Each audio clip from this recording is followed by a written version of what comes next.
Hi, I'm Jan Engels-Smith of LightSong School of 21st Century Shamanism and Energy Medicine.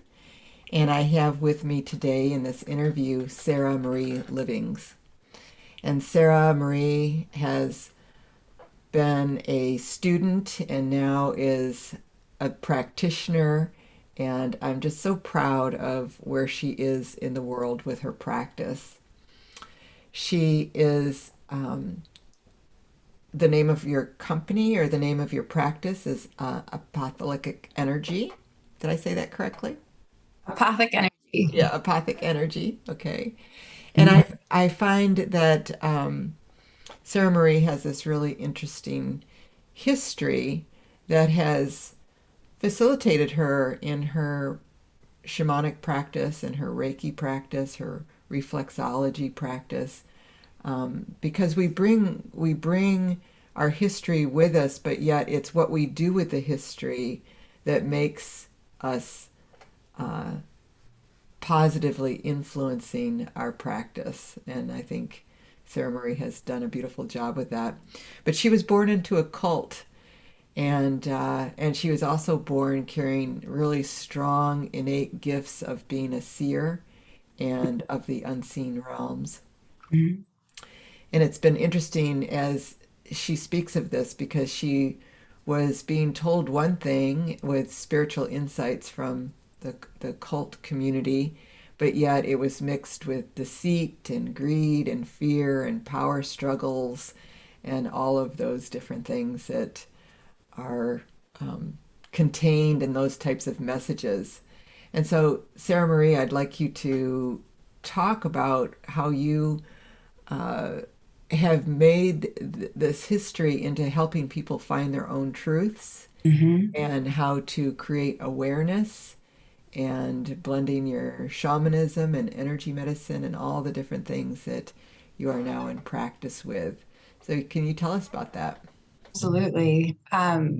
So what's interesting about the cult mentality, from my experience, is that in one breath, they're speaking about love and they're speaking about unity and they're speaking about community. But behind that message, and I think more overtly, the energy is often one of fear and one of being submissive, and in alignment with the leaders of the cult or the tenets of the cult that have been created for the followers. And as a young child, there was this facade that I saw of love and of acceptance within our community, and a teaching that in that community was the truth and the only right way of being, and that the rest of the world was wrong and scary. And there was a lot of what I call brainwashing that Mhm. created a sense of fear of anything outside of the cult. Right. Um, and that was really confusing as a child because I could sense the angels. I could sense the expansiveness of love. I could feel the divinity in people. And yet I was being told that the only safe people and the only safe spirits were those that were defined by the cult that I was in. And this cult was extremely fear based. It talked about more about the demonic realms than any of the other realms, and how people were being actively assaulted or being actively, um, like the demonic realms are trying to capture you or steal you or take you. And so you were constantly on the defense and sometimes on the offense, trying to protect yourselves from anything that wasn't Jesus or the angels. And why that was confusing to me is because I saw all the things. I could see the spirits in nature. I could see the different realms. I could see the spirits of people who had died and had not crossed over yet. And there were so many moments in the teachings where the Bible would be referenced in such a way that it spoke to people who could see those things as being possessed by the devil Right. or being influenced by something evil, and malevolent. And so much about who I was being told was wrong. And it was really confusing because I was being told I was a child of God. And if I followed these certain ways of being, that would go away, that would be evidence that I was in the arms of God, as if those skills or my awarenesses, my perceptions went away, and they never really did. And so as a child, I was left confused about why this God who wanted to love me and bring me into his, heavenly realms wasn't taking this from me. Um, and it wasn't until, gosh, my later 20s and early 30s that I was able to actually relax into and accept that this was something that was a foundational component of who I am, that it wasn't something wrong. It was something that I was born with for a purpose. And that you didn't turn it off. You I know, tried to. yeah, you tried to. I mean, and that's the common story that I normally hear is people turned it off, but for some reason it wasn't allowed to be, which is also, I think, indicative of a person's purpose and how they're going to take something that they feel stuck with or Mhm. damaged by and turn that around to really see it I in a remember different the way. moment where I stopped trying to turn it off. I arrived at this place where I realized that I was just going through the motions of my faith. So the cult that I was raised in was later absorbed into a more mainstream version of Christianity. And I married a man at the age of 20 who was on the path to becoming a pastor. We went to seminary together. And so there was the framework for what a good Christian should look like. And I would go through the asking Jesus into my heart. I would go into the renouncing the devil, and I would go through all of those things, and nothing ever changed about me. And I remember arriving at this place of, okay, if who I am is, according to the Bible, evil and wicked, and even if I go through all of these motions and I'm not changed, I'm still going to hell. Like, I'm still going to hell because none of this is real for me. I don't feel Jesus in my heart. I don't love Jesus the way that the Bible is telling me that I should love Jesus. I'm just pretending. So I might as well embrace this fact about myself. And if I'm going to hell, then I'm going to hell, but I'm going to have a good time while I'm alive in this body. And when I die, I'm going to request a conversation with God about this system, because this system doesn't make sense to me. Why would you create an entire population of people only to allow a fraction of them back home? That makes no sense to me. Wonderful. That's great. That's really great. I love your story, and I think that it makes sense. Um, I experimented when I was investigating as a teenager. Well, no, I guess I was actually a young woman. Uh, I wanted to I wanted to look at all the different types of religions that were out there, so I would go to various churches and just see what they felt like. And so I know the lingo that you're talking about, because they were extremely charismatic in their approach. In fact, it had a fun quality to it on some levels, because it was uh, very charismatic and a lot of loudness and declaring. Probably at like a Pentecostal church or a charismatic church where they Yeah, would take you into places of ecstasy and you would yeah, be speaking in tongues in the Holy Spirit. Yeah. yeah, yeah. And Mhm. so, but I came to the same conclusion that you did was I just didn't understand the divisions, the separation of peoples. And that was the turning point for me too, because to me that it didn't line up with um, love. It was there was just way too much judgment there, and I was trying to not judge. Mhm. It just didn't line up with love.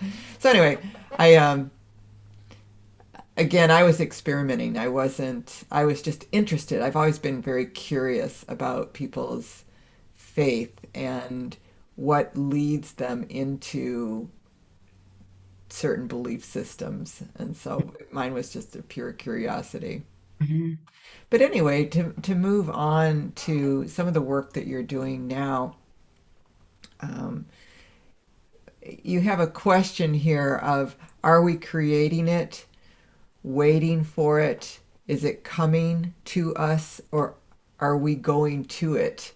Mhm. And you were talking about the idea of the new earth that is a topic that a lot of spiritual people are speaking of. I don't know about religious people, but definitely spiritual people are speaking of.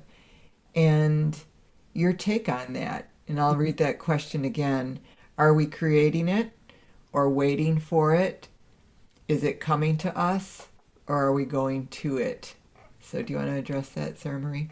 Yeah, absolutely. So, what I think is interesting about this moment in time is that so much is being dismantled. So many of the systems that we've been operating in for a really long time, we're seeing them in a different way. And I feel like that's a big part of that is the ascension process that's happening on the earth right now. Enlightenment is happening.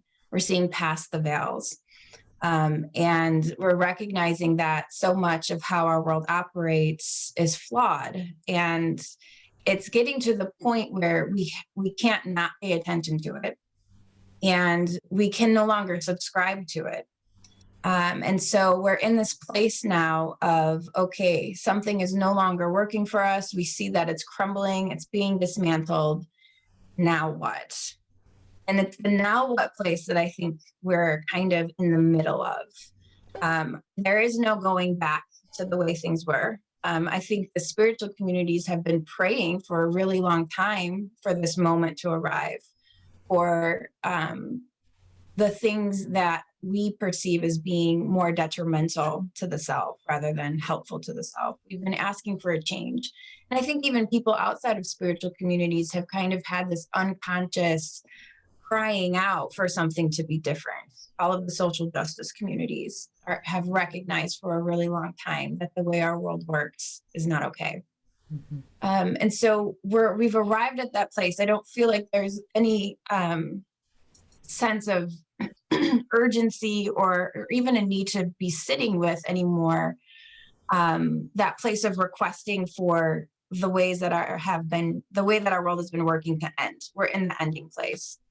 And so now where I go inside of myself is, all right, we've arrived at this place. Now what are we doing? Because I think what's happening right now is something is dying, and that feels scary. Because we're taught that death is the end of something, and we don't really talk about how with every death there's a new birth, there's new life after that. And because we think so linearly, death is the ending place, and then we don't really talk about what happens next. But right now, death is happening alongside of the new birth, the new creation.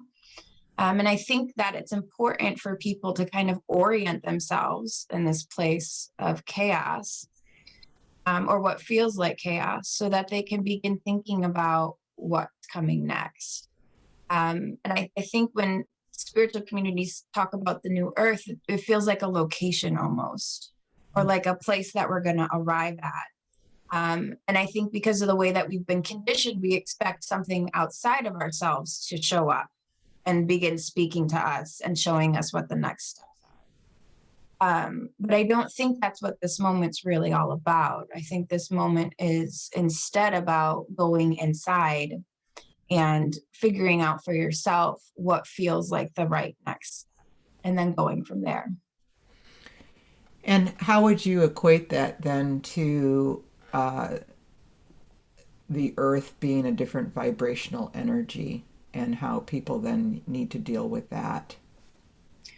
So I think that there's a natural shift in the earth's vibration. When you think about the cycles of time and historically, when there have been the endings of civilization and then a new civilization rising up, I think that's just a natural rhythm of the way the universe works.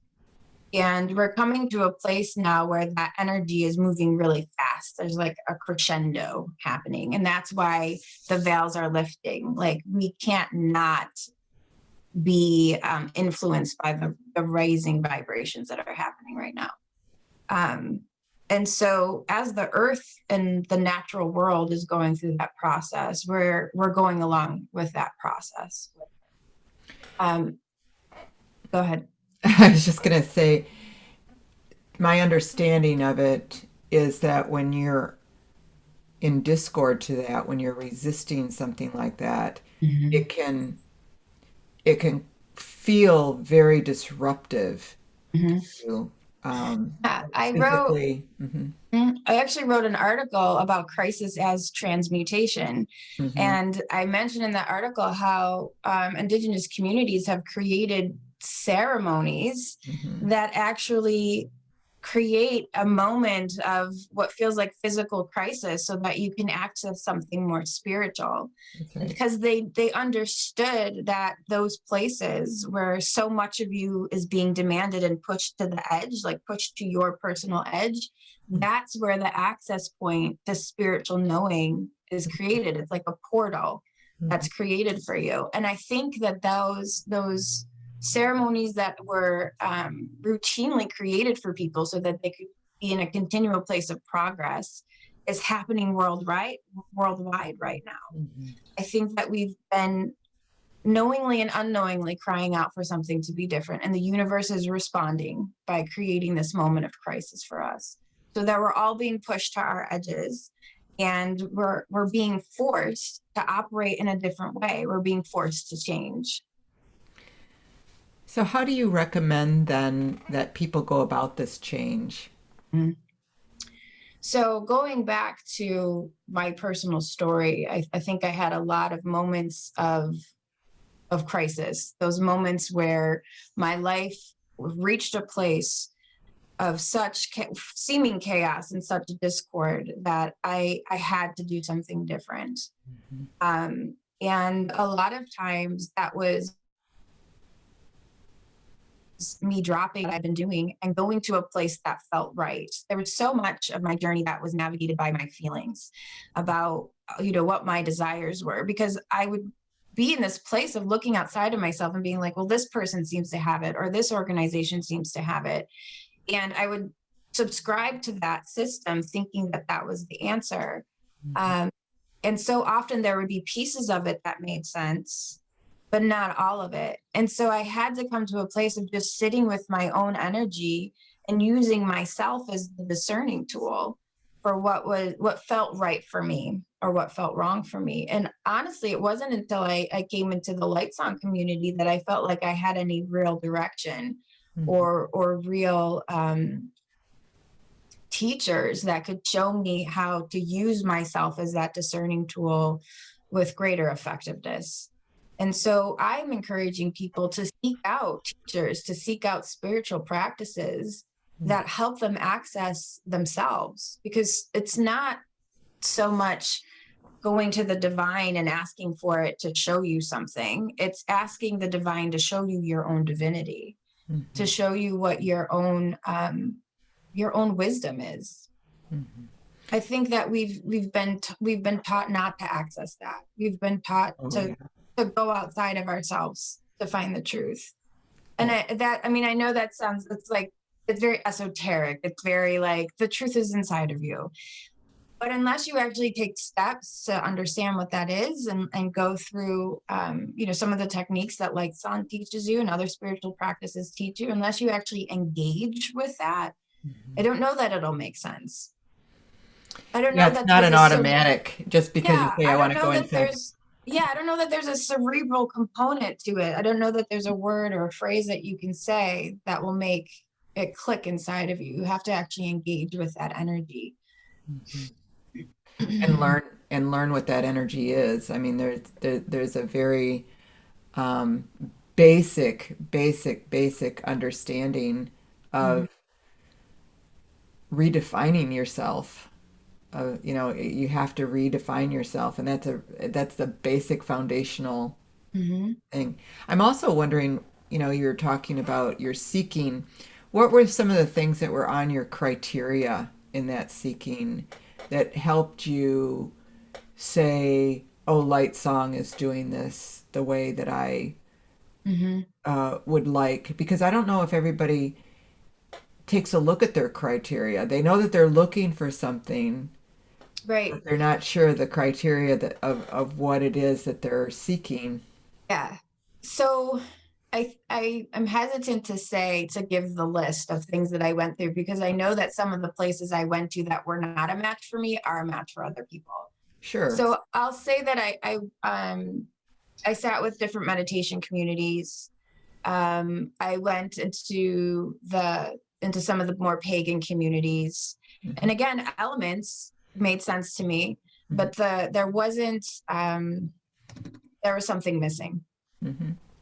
Um, and what drew me to LightSong, I had a healing session with Karen Hefner, and she was the one who pointed me in the direction of LightSong, and I trusted her completely because of how well she worked with me in my own healing process. And when I went to the level 1 class, um, I realized that so much of what you were talking about and your intention was finding your true self.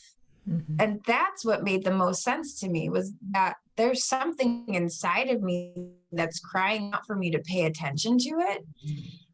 And the way that you shaped the class was, yes, we're connecting to spirits, yes, we're connecting to the different realms that are going alongside of us in our journey, but you helped us find a way to tap into our own energy, to use it as a discerning tool.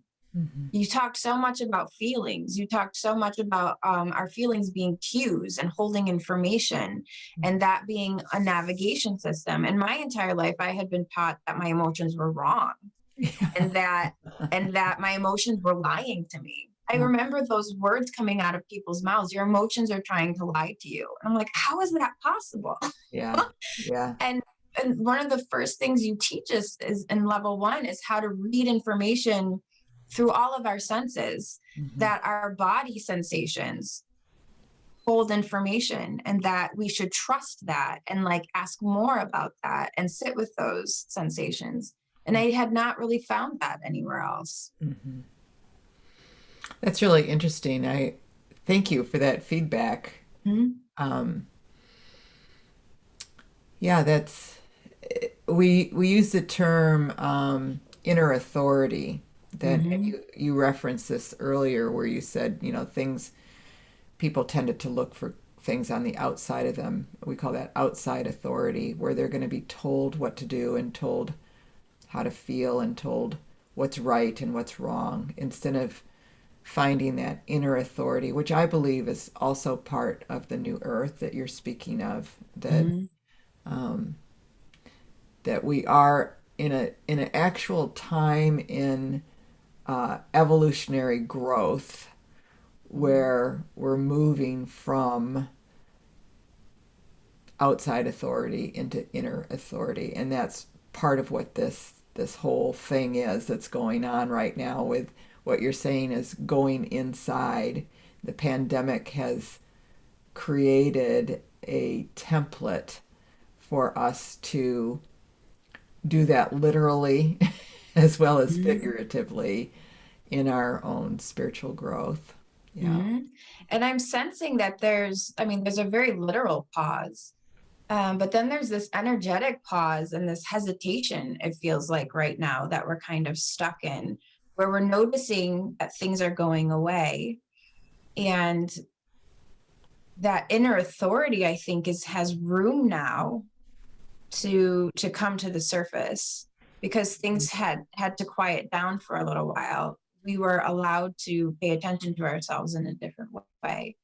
And I think that is actually inspiring some fear, because for the first time, like you said, in human history, we're being asked to go inside of ourselves and figure out what makes sense for us. Mhm. Sovereignty is huge right now.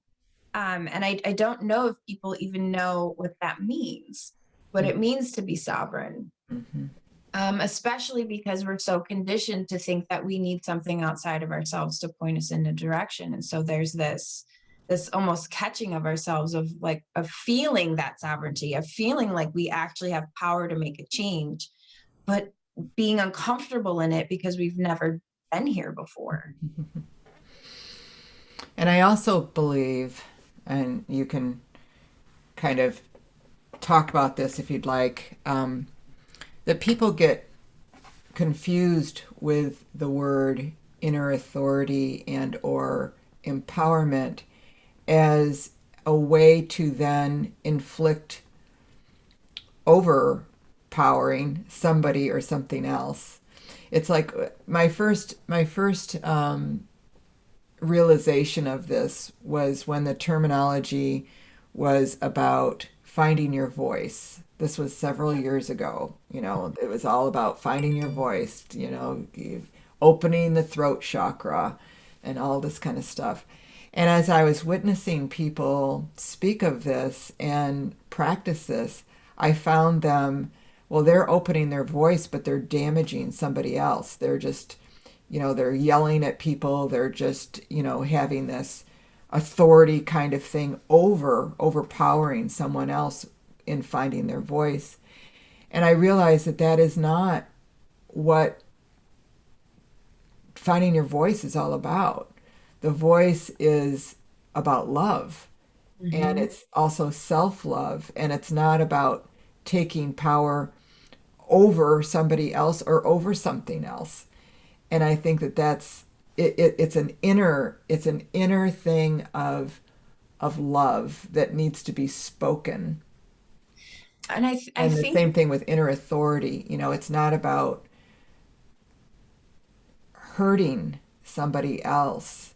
It's really about not judging and and moving into a greater place of self confidence and self allowing and self love that allows you just to be in a sacred space within yourself.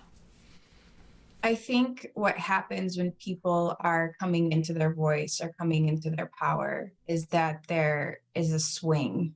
So Mm-hmm. they're in this extreme place of being oppressed or repressed, or having to be submissive to something. And then as they're moving out of that, there's this extreme swing to the other side, Mm-hmm. where it's like almost like part of creating the balance is going to the other side of the spectrum, Mm-hmm. and then finding that middle place Mm-hmm. after you realize, okay, the extreme opposite of where I was is not it either. And then they can find a way back to the middle ground. And I also think a component that what you're talking about, like speaking from a place of love, that's kind of something, it's different. And I think it needs to be taught and cultivated alongside of moving into power. Because when you're in the place of being oppressed or being dominated, there is no love there. So Mm-hmm. you're not taught what love feels like. You only know how, you learn by example. So you only know how to operate from a place of no love, right? So you're submissive, you're oppressed, there's no love. Now you're coming into a dominant energy. Now your energy is the stronger one. And so all you know to do is to reflect what you've seen. And so I think an important piece of teaching people how to come into their power is teaching people how to be in a place of love as well, or teaching compassionate authority. That's Mm-hmm. a major component of Karuna Reiki, Mm-hmm. is the authority of compassion, of Right. operating from a place of love, but of firm boundaries as well. Mm-hmm. But not coming from a place of anger or fear, but coming from that place of softness and of I'm so certain that I'm right that I can't not say something, but I'm not going to come at this in an attacking way, but as a like, I see you and I need you to see me. Exactly. Well said.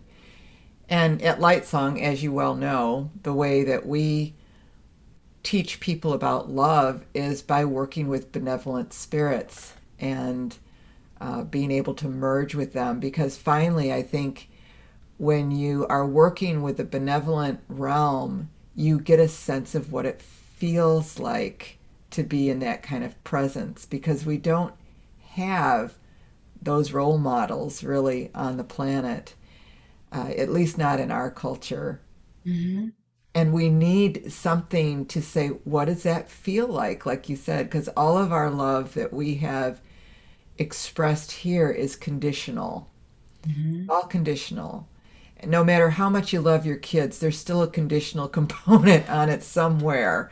And so, what does unconditional love feel like? Which is what I think of as what divinity means. Divine love is unconditional love. And so we use those benevolent beings to feel them and learn from them. Oh, this is it. This is what compassion actually is. This is, and the same with Reiki. You know, you're running through a Reiki energy through your body that allows you to feel something different from what you've ever felt before. And what's interesting about, again, coming back to feelings, Mhm, allowing yourself to have those feelings, allowing yourself to receive the vibration of love is such an important component of that. mhm, And so another thing that LightSong teaches you is to trust your feelings. mhm. I want to go back really quick to you talking about the conditions of love. One of my more favorite things that you've ever said is you said you journeyed to Jesus once and you asked him if he forgives, and he said no because I don't judge. That's right. Yeah. Which that was like that Yeah. blew my mind Yeah. in the beginning times of me being with Lightsong, because it made me realize how much of our personal interactions with each other and with spirit is coming from this place of, am I doing enough? Am Mhm. I doing enough of the right things? Do I look like what this person or what this spiritual being needs me to look like so they can love Yes, exactly. And the thing that I love about journeying is, you know, you can go right to source. You can go right to the, the person that's, me? you're trying to learn from these words. And, it was like, tell me about this whole thing about forgiveness. Like, what is this? Mm-hmm. And he said it's a man-made concept. And I was like, what? And he says, yeah, it's a derivative of judgment. And since I don't judge in the first place, there's no reason to forgive, you know?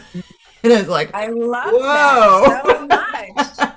Yes, and I think that's a really important teaching for the times that we're in right now, where so many people, it's very childlike where the world is right now. We're being given autonomy and being given opportunities to make decisions. And we're just so used to there being a right way and a wrong way that we're trying to find our own judgments. Well, what we're really should be looking at is releasing judgment so that we can move more smoothly through everybody else's truths. Because Yeah. everybody has a different version of truth, and I don't know that any of it's wrong. The decision making and the discerning is whether or not you want to include that in your experience. And if you And don't, then you don't. right. But And you what don't what kind condemn of or try to result it change. bring? Excuse me. Go ahead. I'm sorry. Go I ahead. was gonna say, like, you choose whether or not you want that in your life experience, and then you allow that person or that group of people to continue having their experience, not trying to change them or be in a convincing place.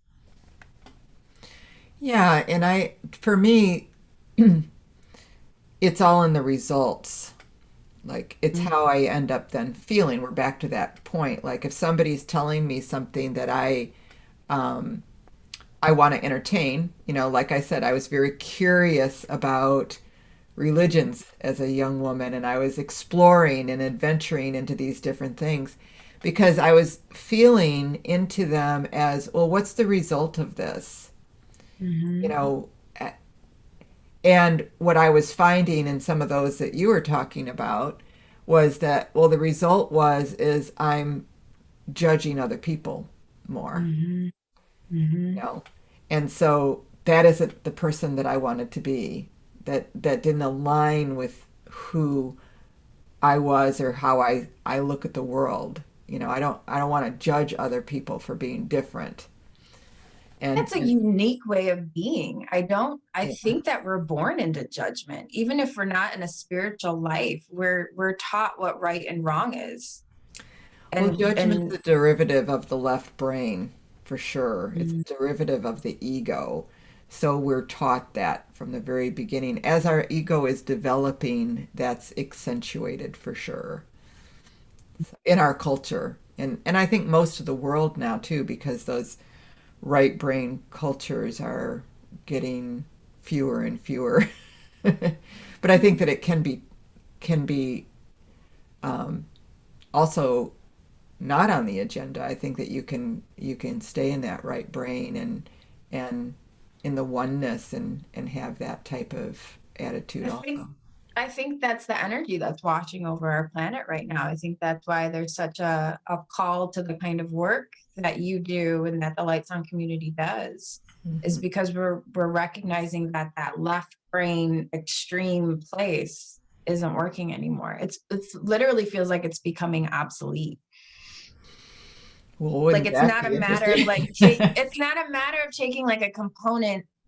Well, I don't want to say obsolete because we need our left and our right side Yeah, for sure. be working alongside of each other. Yeah. But being only left brain is what's becoming a way of life that can't continue. Like that feels like a certain that will lead us to our end. That's what it feels like for me. Or to a place that is kind of flat, like it doesn't go beyond, it just stays the same. We give a lot of lip service to oneness and Mm-hmm. to wanting to be um, in that non-judging place, like you're talking about. And oneness is a right brain. Um, it's Mm-hmm. the lack of separation. The unification and that collaboration. When you really move into that, into the greatest extent, you're one with everything. You're one with nature, and you're one with each other, and you're one with the universe, actually. And so we have a lot of words that we accentuate, but then we try to define them in this more linear egoic place, and then they get all confused then with judgment. So I agree with you totally. I don't know if it we don't again want it to be obsolete like you're saying. We definitely need both sides of the brain. But I think at Yeah, Lightsong, what we emphasize is let's learn how to be in the right a little bit more. yeah. I think our systems are becoming obsolete, Yes. but what we're not, and our left brain is part of us. Yeah. I do recall teaching, we breathe into the right side of the brain, we wake that side up and we quiet down the left side of the brain. But then in the later classes, you do talk more about like making them work together and Hmm. about integrating both of the energies in such a way that they're working alongside of each other rather than Yeah, to become whole brained instead of what the spirits call lopsided. right, right. So tell us a little bit about your work, Sarah Marie. Like how would people like what kind of services do you offer, and how would people get a hold of you? And you have so So much to offer. I do. So I have Apothic Energy, which is my healing practice. I have locations in McMinnville, Oregon and Portland, Oregon. I'm accessible through my website, apothicenergy.com. You can just use the contact form to be in touch with me. There's information about what kind of services I provide. I do reflexology. I do Reiki, but primarily I'm a shamanic practitioner. So I work a lot with the spiritual realms, helping people to engage what kind of healing works for them. Hmm. Yeah. And I do things remotely as well. I also do teach some Reiki classes also, but mostly I work with people individually. Hmm. I do have a Patreon page set up, patreon.com/Apothic Energy. And what I'm doing with that is actually more of this, creating conversations around what's happening on our planet and asking other people who are connected to the spiritual community to kind of talk about their perception of what's happening here. And I'm also trying to draw attention to how our system of exchange that's happening right now on our planet is clearly crumbling. And so asking people to start thinking about what's coming next in that realm, especially when it comes to healthcare and healers. It just feels so strange to me for that to be inside of the capitalist system. There's something about healing, and I don't just mean spiritual healing. I mean all the kinds of healing, Chinese medicine, Western medicine. The structure that it's trying to operate within, I think, is really limiting. And so I'm asking people to think about how else we can support healing in a way that allows healers to thrive and have all of their basic needs met and still be able to have a family and a full life without having to make a business out of their healing practice. And I don't have the answer yet, but I'm creating the conversation. And I feel like that's part of the going inside of ourselves and creating what makes sense. Because I don't think what's happening right now, as far as the exchange system is concerned, makes sense. There's such an organic component to healing. It arrives. It doesn't always fit in a 1-hour session. I mean, and some people, it's happening right now. People are calling upon you to engage them in a healing, and asking them to come in 4 days later at a specific time kind of impedes the process, I feel like. And so how do we support healers in such a way that they can show up and arrive when the moments of healing arrive? And again, I don't have the answer yet, but I want to start that conversation. That's great. And so how do people engage with you on that conversation? I am welcoming all people to be a part in the public conversations. If they want to be a person on my podcast, I welcome them to reach out and tell me what they have to say or what they're interested in talking about. I welcome all questions. Again, through apothecenergy.com. That's the best way to be in touch with me. Okay. Yeah. I wasn't sure if your podcast had a different name. No, it's all under Apothic Energy. I do have a YouTube channel, Apothic Energy. Yeah. Great. Most of my articles and my conversations are held on my Patreon page, and a lot of that is accessible to them. Great. That's a wonderful resource. Thank you. And I hope that people take advantage of that. If anything, conversation dialogue stimulates creative thought, and especially when you blend it in with the spirits, there can be a lot of divine revelation that happens, and various mixes like that. It's always fun to participate in those types of things, and it feels good. It's just like an empowering type of thing. Like, hey, I have an idea, and what about this? That's how it starts, with an idea. The spirits have always said that we're not really in charge with the solutions, but we are in charge of holding frequencies. So when you can have conversations that are really of a higher frequency, like opening, and there's a lot of room there for, again, this intervention that happens because you're at the frequency of receiving those solutions in a good way, in a way that in a fun way, in an exciting way. Yeah. Not in a pleading, please help me kind of way, but like, I'm curious, I'm wondering. Wonderful. Let's see if there's another thing that I wanted to ask you about. Well, you had keeping on the topic of the new Earth. One of the things that you mentioned was we're no longer in a place of praying for what is no longer working to go away. We have arrived at a place of dismemberment. So do you want to talk about that a little bit? Dismemberment. Yeah. So the LightSong teachings, but how I've understood dismemberment, give a visual example. And I've talked about this on my podcast, actually, with Amber Jane.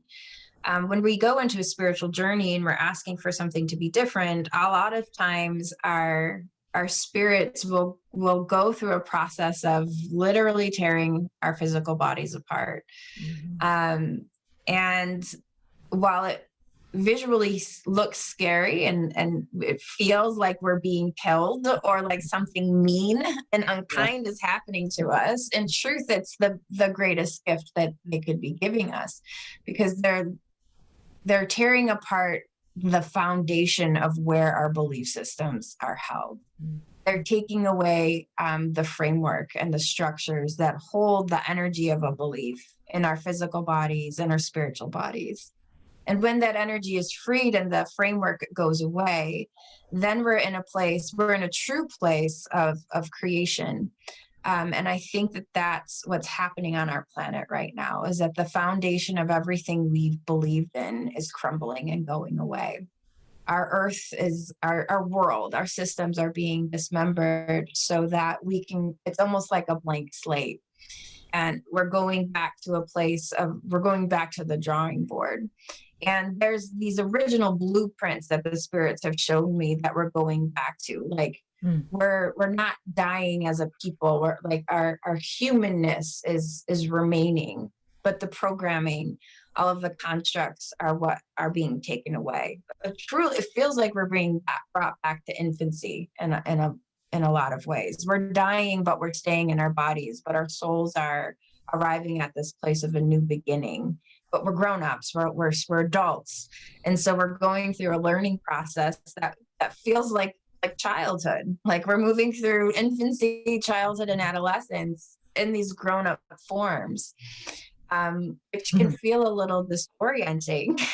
Yeah. But when you're in the mindset of I get to do this, instead of this is something that's happening to me, like this is something different and new that humans have not been asked to do before, then it can feel a little more exciting.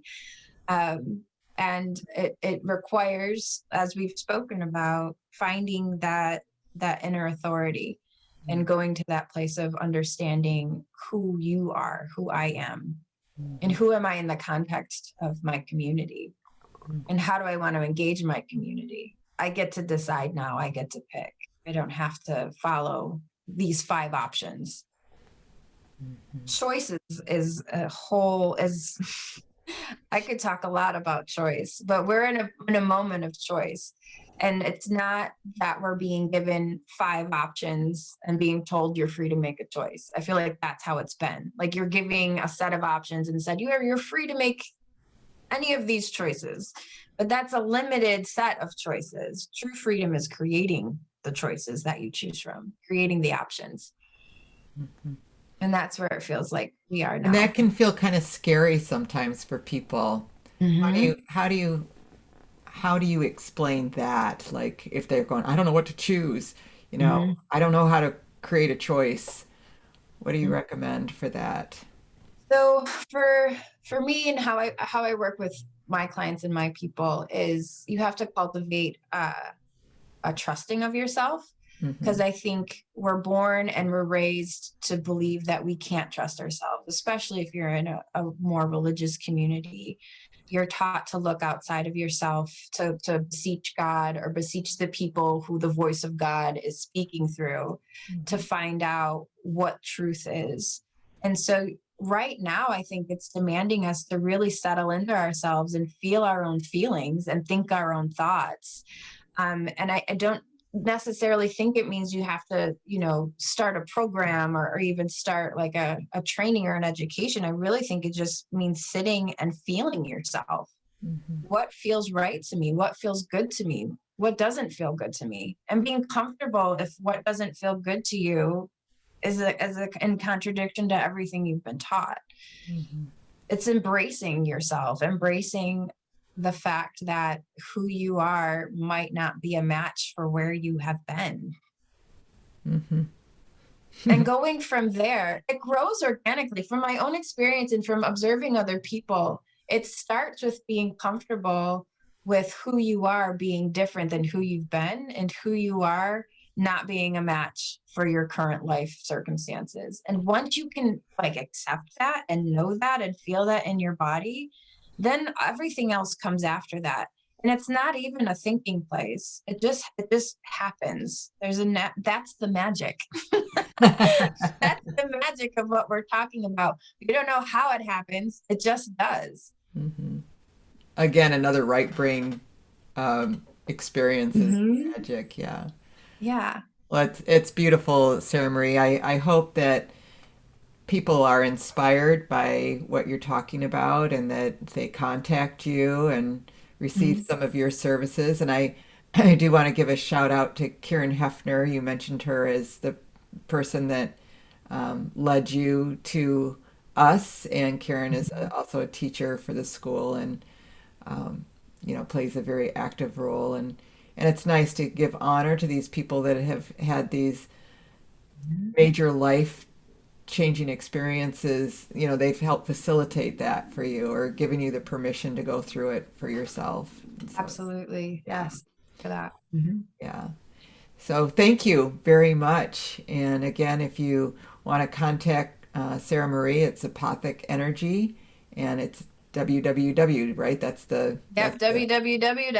www.apothicenergy.com. Yeah, Yes. there you go. And you can see all the different services that she offers and locations. And you are working primarily virtual now, or do you actually see people? It's a mix. It's all of it. However, people need me to show up for them, I can. Hmm. Very Hmm. good. Well, Yes. thank you again. And Thank you so much. yeah, it's been fun.